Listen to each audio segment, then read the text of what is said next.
In today's video, we are going to discuss some of the terrible news coming out of Ubisoft after the launch of Star Wars Outlaws. Before we get to that though, I just want to say I've made the purposeful choice on this channel to move away from reactionary and news-based content and focus more on lore. The last 15 or 20 videos have really been classic Eckhart's Ladder style, so I hope you'll check them out. Not to say I'm going to stop covering the news, but we were going a little too far one way. With that message out, however, let's roll the intro and talk about the news.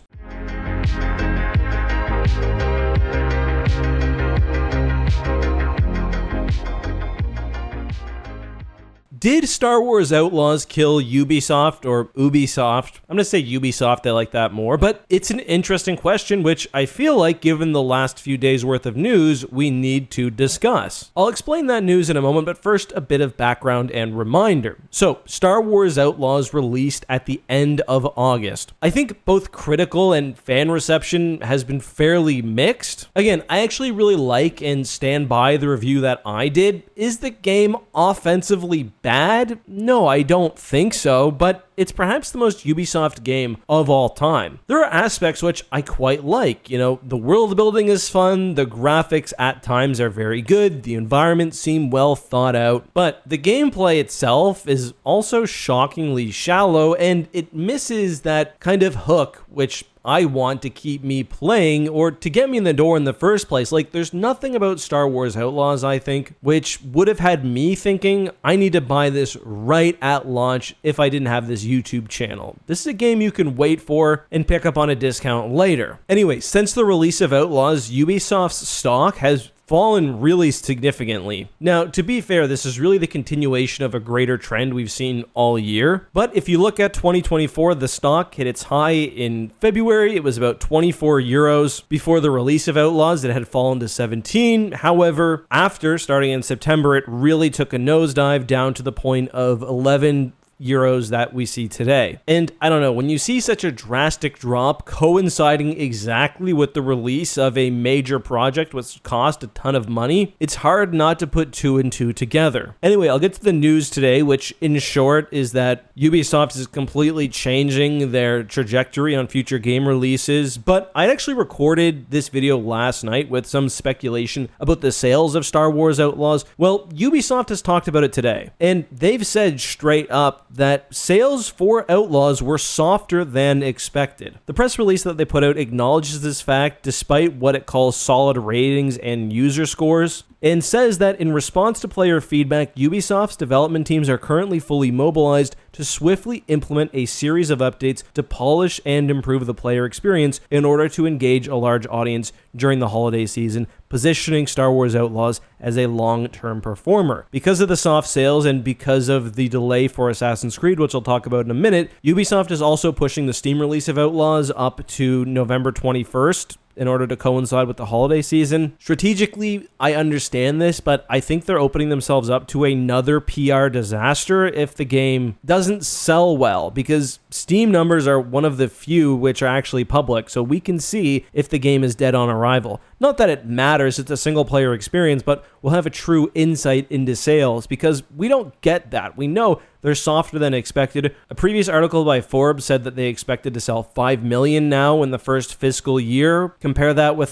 Fallen Order, which sold between 10 and 20 million. And to me, this problem does exist because of Star Wars Outlaws, but it's also more broadly a symptom of how Ubisoft has been releasing games for really the past decade. When people think of Ubisoft, they think of by-the-numbers games, which again, you can pick up on sale, which usually will have some DLC, and which don't really innovate. And I think that's quite true for Star Wars Outlaws. It's fairly polished, it's fun enough, I suppose, but it doesn't innovate. There's nothing in the game that really surprised me with either depth, complexity, or creativity. And I think this is hurt by the fact that the game had bad PR at launch as well because of some of the crazy DLC and compilation prices, plus the fact that, honestly, probably makes more sense just to get Outlaws on Ubisoft Plus or whatever their premium service is. Now, obviously, they want to drive people to that subscription service, but whether those numbers also aren't increasing as much as they should, or they don't think they're long-term conversions, obviously they're not happy. And I really don't think this is due to like a lack of passion. I watched a presentation where they discussed the process of creating the story and cutscenes for Star Wars Outlaws, how they studied